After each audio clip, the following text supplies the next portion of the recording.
What's going on? Welcome back to the channel. Today going to be previewing Michigan State versus Minnesota basketball tonight, 6:30 on BTN, I believe.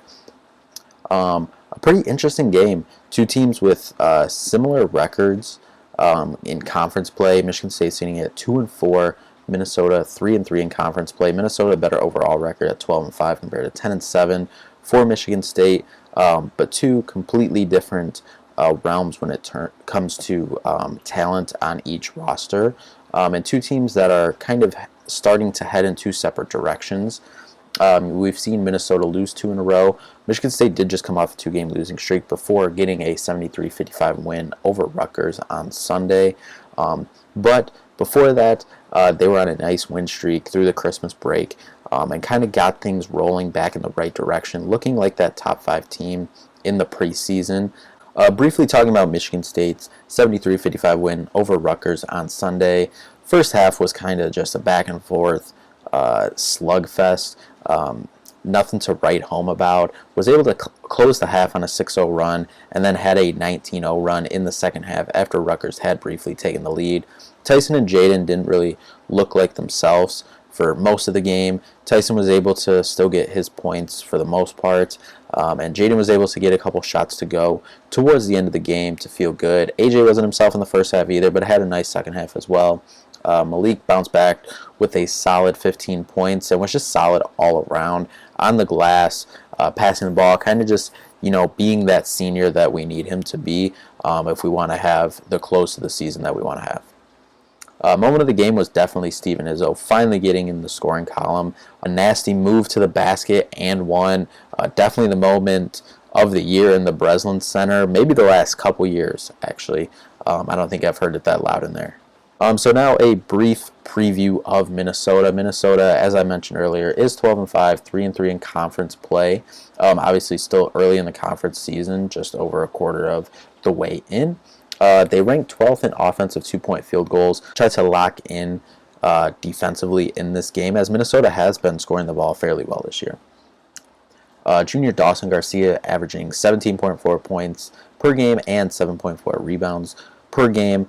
So not only going to have to try to contain him on the offensive end, but also contain him on the glass as well, which rebounding, specifically offensive rebounding, or giving up offensive rebounds, should I say, is something that Michigan State has struggled with at times this year. So that is something to watch going into this game. Junior Elijah Hawkins stirs the drink with them, 7.8 assists, one of the best assist men in the Big Ten.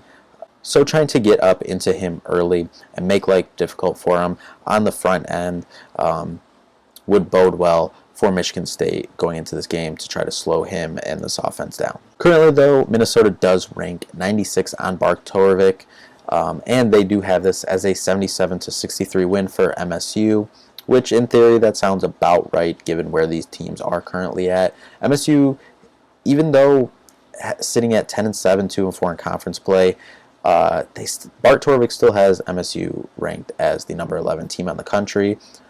Came into the year obviously top 5, has struggled throughout the year to this point, but over the past 3 to 4 weeks, about a month or so, has been able to get back on track. So we'll see if they're able to keep this up tonight. And really, you're on this stretch where for Michigan State, you need to go on a run, and now is the time that you need to go on that run. It started Sunday against Rutgers. That was the first game, and now you kind of have a 7-8 game stretch here where you can really only afford to drop one game. You should be favored in pretty much every game except one. Looking at Wisconsin next Friday, the 26th, that'll probably be the only game that Michigan State is not favored in from now until second week of February, till about the Super Bowl weekend, February 10th. And I think they still, especially if Terrence Shannon out, they probably still might be favored against Illinois, given that the game is at home. But this is a favorable part of the schedule. This is the part where they need to start turning stuff around and seeing what the team's going to really be about the rest of the year. Now, I did want to just briefly get into MSU's path for a 3-4 seed. I know we're just still barely dipping into just past a quarter of the way in Big Ten play. but it's never too early to talk about the tournament and where this team currently sits at. So for MSU to get a 3 or 4 seed, they can only drop 2 more regular season games. So Bart Torvik have the simulation where you can put in future wins and losses for the remaining part of the schedule. Also put in Big Ten tournament wins and or losses, how many games you play. So I put in, if you only drop 2 more games, I put at home against Illinois and on the road at Purdue. That's 14-6 in the Big Ten. Should be good enough for a double bye in the Big Ten tournament. If you win the Big Ten tournament, that's 3 more wins. I put it, obviously at this point, it's just random. The standings are still, being worked out. I put it against Penn State, Iowa, and Illinois. That's good for the first 3 seed, according to Bart Torvik. Obviously, that, other stuff in the standings and whatnot and in the top 25 can happen, so that could be affected there. But that gives you a fairly good idea of what that type of run could look like and where they might be seated in the tournament. Now, if you drop the at Wisconsin game, which Wisconsin is playing probably the best in the conference right now, if you drop the Wisconsin game too, but you still get 3 wins in the tourney, that's a 4 seed. The Wisconsin game is a seed line mover, so that's going to be a big game coming up next Friday. And if you do that, same thing, so you drop 3 more games, Wisconsin, Illinois, and Purdue. You drop those 3 games, and then you only win 2 games in the tournament. That gets you a 5, and only 1 win in the tournament with that same regular season record also, and winning 1 game in the tournament. That also gets you a 5 seed. So really, the run's there where you can get a decently high seed, anywhere from 3 to 5, 6 range, if you go on this right run. But if you start dropping some of these games that you should be favored in to win, then things could get a little hairy come Selection Sunday, which we don't want.